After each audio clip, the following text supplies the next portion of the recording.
did America ever get hooked on foreign oil anyway? Well, it seems once upon a time the major oil companies controlled the productive Middle East concessions, and the host countries were constantly pressuring those companies to pull more crude out or get out.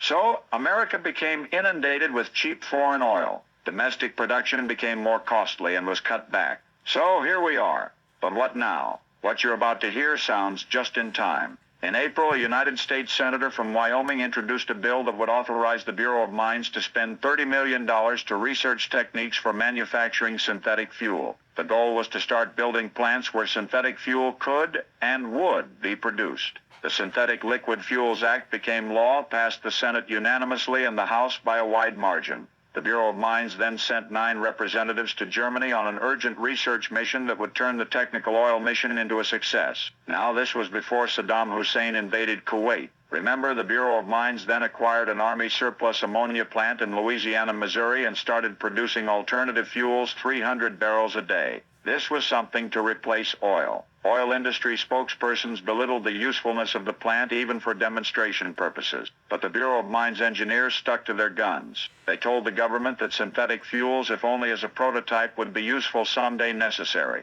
Well, we now know how right they were. Of course, government officials responded by proposing a production escalation to 1 million barrels of man-made fuel every day. The Secretary of Defense then recommended to Congress, remember, this was before the Kuwait crisis, that they establish an $8 billion synthetic fuels industry in the United States in the interest of national security. A Senate committee opened hearings on a bill to extend the original Synthetic Fuels Act, including an additional $30 million appropriation. The senator from Wyoming said, quote, "We now have the material with which to make the United States independent of any foreign source of oil, providing we go ahead and do it." Now, this is the rest of the story. The National Petroleum Council fought back again, and this time they won. The president read their stacked deck negative report on synthetic fuels and swallowed it whole. The government's synthetic fuels project was terminated. After all, there was plenty of foreign oil to go around. One night in June, the synthetic fuels plant in Missouri was closed down, turned over to the Army for demolition. I don't mean conversion. They demolished it.